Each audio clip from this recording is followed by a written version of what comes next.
Superscalar processor. Superscalar processor जो है वो एक टाइप का सीपीयू है जो इंस्ट्रक्शन लेवल पैरेललिज्म को यूज करता है, इम्प्लीमेंट करता है with in a single processor. एक ही प्रोसेसर में वो पूरा इंस्ट्रक्शन लेवल पैरेललिज्म एग्जीक्यूट करता है, जहाँ पे मल्टीपल इंस्ट्रक्शंस को हम साइमल्टेनियसली एग्जीक्यूट करवा सकते हैं। इसका जो सीपीयू थ्रूपुट है वो भी काफ़ी फास्ट होता है, क्योंकि वो एक से ज़्यादा इंस्ट्रक्शंस को in the given unit time में एग्जीक्यूट करवा देता है। एक ही क्लॉक साइकिल में मल्टीपल इंस्ट्रक्शंस जो है वो एग्जीक्यूट हो सकती है, इसीलिए थ्रूपुट जो है वो बढ़ जाता है। फिर आता है इंस्ट्रक्शन लेवल पैरेललिज्म। इसमें क्या होता है कि सुपरस्केलर जो है वो इंस्ट्रक्शन लेवल पैरेललिज्म को यूज करता है, तो मल्टीपल इंस्ट्रक्शंस, इंडिपेंडेंट इंस्ट्रक्शंस जो है वो एक टाइम पे एग्जीक्यूट हो सकती है। एक सिंगल थ्रेड ऑफ एग्जीक्यूशन होता है, यानी उसके पास खुद के रिसोर्सेज होते हैं और उस पर वो हर एक थ्रेड को इम्प्लीमेंट करता है। इसके अंदर दो टाइप के इंस्ट्रक्शन लेवल पैरेललिज्म के अप्रोचेस है। एक होता है हार्डवेयर, जिसको हम डायनामिक पैरेललिज्म बोलते हैं, जिसके अंदर प्रोसेसर डिसाइड करता है रन टाइम पे कि उसको कौन सी इंस्ट्रक्शन को एग्जीक्यूट करना है पैरेलली। और दूसरा होता है सॉफ्टवेयर यानी स्टैटिक पैरेललिज्म। इसमें कंपाइलर डिसाइड करता है पहले ही कि कौन से इंस्ट्रक्शंस को कब एग्जीक्यूट करना है पैरेलली। इसमें रन टाइम पे नहीं होता है।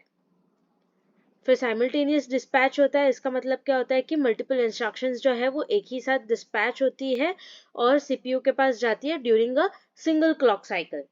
और मल्टीपल एग्जीक्यूशन यूनिट्स होते हैं, मतलब इसके पास बहुत सारे रिसोर्सेज होते हैं इन द सेम सीपीयू, जैसे एएलयू है, बिट शिफ्टर्स है, मल्टीप्लायर्स है।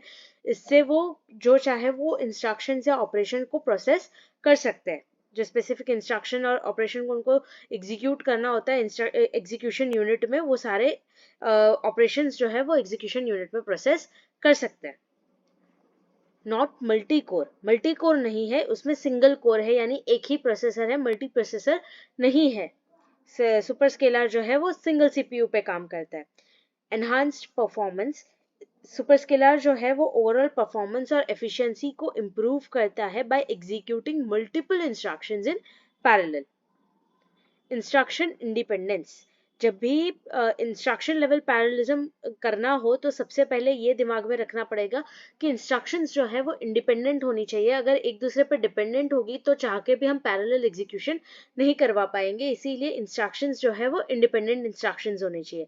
परफॉर्मेंस लिमिटेशन, जो सुपरस्केलर जो है वो तब इफेक्टिव होता है जब सारे एग्जीक्यूशन यूनिट्स जो है वो अवेलेबल हो, higher level of instruction level parallelism obtained हो, तब उसका जो परफॉर्मेंस है वो ज़्यादा इम्प्रूव्ड होता है।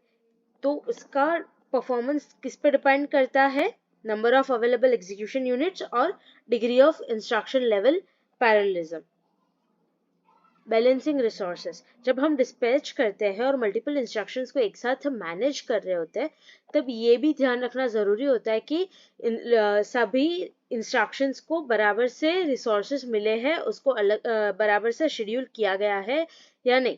इसीलिए रिसोर्स बैलेंसिंग और शेड्यूलिंग जो है वो इम्पॉर्टेंट फैक्टर बनते हैं, ताकि कोई परफॉर्मेंस डिग्रेडेशन ना हो, कोई बॉटलनेक क्रिएट ना हो और हमें अच्छा परफॉर्मेंस मिले। एग्जाम्पल क्या क्या है सुपरस्केलर के? Intel core i7, Intel Pentium और IBM पावर PC601। एडवांटेजेस है सुपरस्केलर प्रोसेसर के कि वो रिसोर्सेज को बहुत अच्छे से यूज करता है। डिसएडवांटेजेस ये है कि परफॉर्मेंस डिग्रेड हो सकता है, क्योंकि हम बहुत सारे इंस्ट्रक्शंस को एक साथ मैनेज करने की कोशिश करते हैं एक पाइपलाइन में, और इस पर मल्टीपल इंस्ट्रक्शंस को एक साथ एग्जीक्यूट करवाते हैं, तो उसमें परफॉर्मेंस डिग्रेड होने के चांसेस रहते हैं। तो ये पूरा था सुपरस्केलर प्रोसेसर।